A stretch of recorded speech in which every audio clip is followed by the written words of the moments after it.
때는 아무도 믿으면 안 돼. 그게 네 부모라도.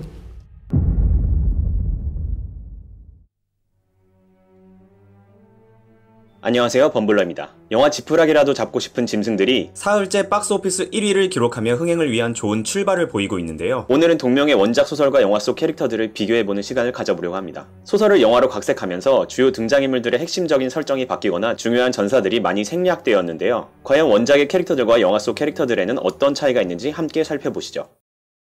먼저 배성우 배우가 연기한 중만이라는 캐릭터를 비교해보겠습니다. 원작의 중만은 아카마츠 칸지라는 이름으로 등장하며 나이는 60세라고 적혀 있습니다. 영화 속 중만은 그보다는 젊어 보이며 실제로 배성우 배우는 72년생으로 올해 49살이 되었네요. 아마도 배우 캐스팅 과정에서 캐릭터의 나이를 조금 조정하게 된 것이 아닐까 생각되는데요. 이렇게 바뀐 나이대 때문에 원작에서는 결혼해서 손자까지 낳은 딸이 주택 대출금을 빌려달라고 하는 설정이 영화 속에서는 딸의 학자금 대출이 어려운 것으로 함께 변화한 것 같습니다. 원작에서의 칸지는 아버지로부터 가업인 이발소를 물려받아 약 30여 년 정도 가게를 운영하다가 경기 침체와 수많은 경쟁 업체들 때문에 5년 전에 가게 문을 닫고 사우나에서 아르바이트를 하게 되는데요. 영화 속 중만은 찜질방 알바를 하기 전 횟집을 운영한 듯한 모습을 보여주고 있지만 그것이 가업을 이은 것인지에 대한 정보는 부족해 보입니다. 결국 자신의 무능함 때문에 아버지의 가업을 이어가지 못했다는 자책감이 원작에서는 결정적으로 칸지가 돈가방을 집으로 가져오게 되는 심리적 동기들 중 하나로 작용하는데 영화 속에서는 이 부분에 대한 캐릭터 묘사가 조금 부족했던 것 같습니다.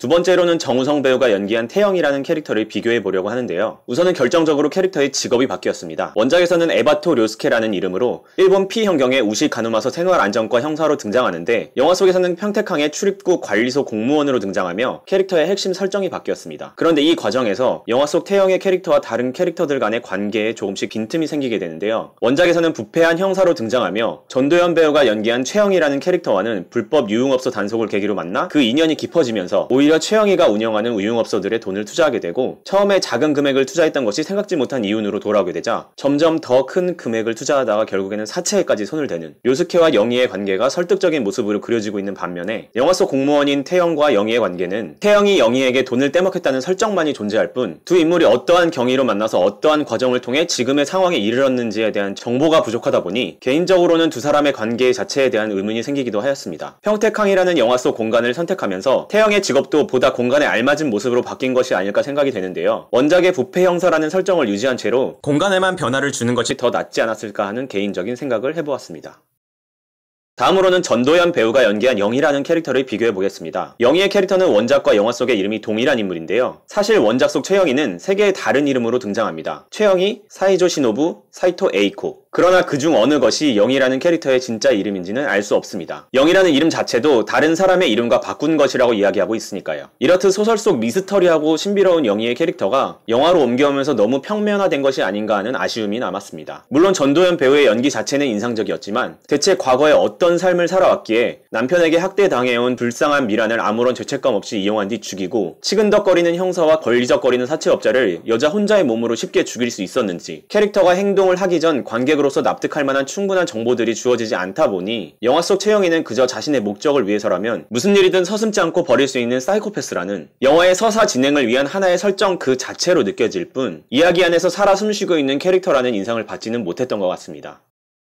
다음으로 이야기해볼 인물은 신현빈 배우가 연기한 미란이라는 캐릭터인데요. 원작에서는 쇼다 미나라는 이름으로 등장하며 나이는 32세로 적혀 있습니다. 영화 속에서는 알 수 없는 이유 때문에 큰 빚을 지고 불법 유흥업소에서 일하며 남편에게 학대를 당하는 모습으로 나오는데요. 원작에서는 역시 캐릭터의 심리적 동기에 대한 보다 자세한 묘사가 이루어지고 있습니다. 대학원 졸업에 제약회사 연구소에서 일하는 엘리트 남편과 고졸인 자신을 비교하며 가지고 있던 열등감으로 인해서 돈을 벌 수 있다는 친구의 말에 혹해 FX라는 외환 마진거래에 손을 댔다가 결국 큰 돈을 빚지고 캐릭터가 현재의 상황에 처하게 된 경위가 자세하고 설득력 있게 묘사가 되어 있지만 영화 속에서는 이런 부분들이 생략되고 현재 미란이 처해 있는 상황만이 남게 되어 아쉬웠습니다.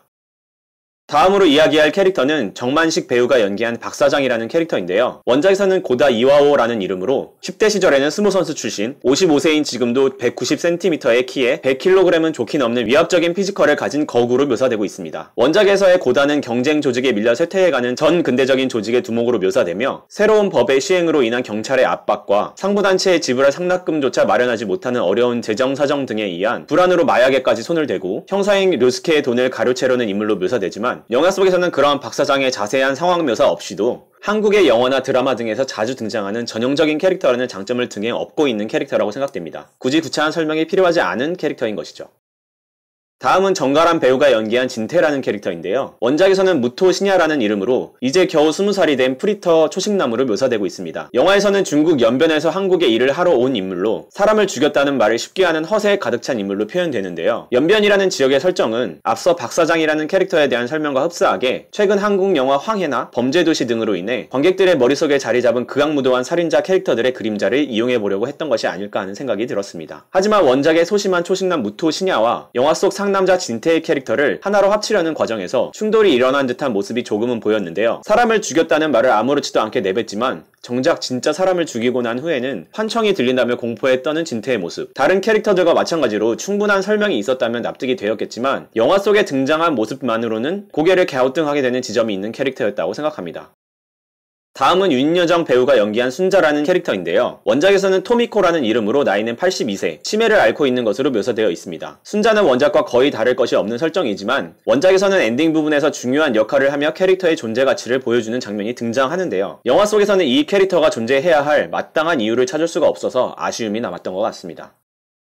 마지막으로 진경 배우가 연기했던 영선 캐릭터인데요. 원작에서는 미사이라는 이름으로 나이는 칸지와 동갑인 것으로 묘사되어 있습니다. 영선은 오히려 원작 이야기 안에서 큰 비중이 없지만 영화에서는 최종적으로 돈 가방을 차지하며 해피엔딩을 보여주고 있는 인물인데요. 개인적으로는 영화의 엔딩보다는 원작 소설의 엔딩이 조금 더 마음에 와 닿았던 것 같습니다. 자, 오늘은 이렇게 영화 지푸라기라도 잡고 싶은 짐승들 속 8명의 캐릭터들과 원작 소설에 등장한 본래의 캐릭터들을 비교해보는 시간을 가져보았는데요. 물론 소설 원작을 영화화하면서 캐릭터의 입체감을 그대로 가져온다는 것이 생각처럼 쉬운 일은 아니지만 태영과 영희의 관계에 대한 설명이라든가 영희 캐릭터의 미스터리한 면모를 표현하는 데에 조금이나마 더 신경을 썼다면 지금보다 더 나은 영화가 될 수 있지 않았을까 하는 개인적인 아쉬움이 남았습니다. 영화를 보신 여러분들은 어떻게 생각하셨는지 댓글로 남겨주시면 감사하겠고요. 영상 재미있게 보셨다면 구독과 좋아요 부탁드립니다. 이상 범블러였습니다. 감사합니다.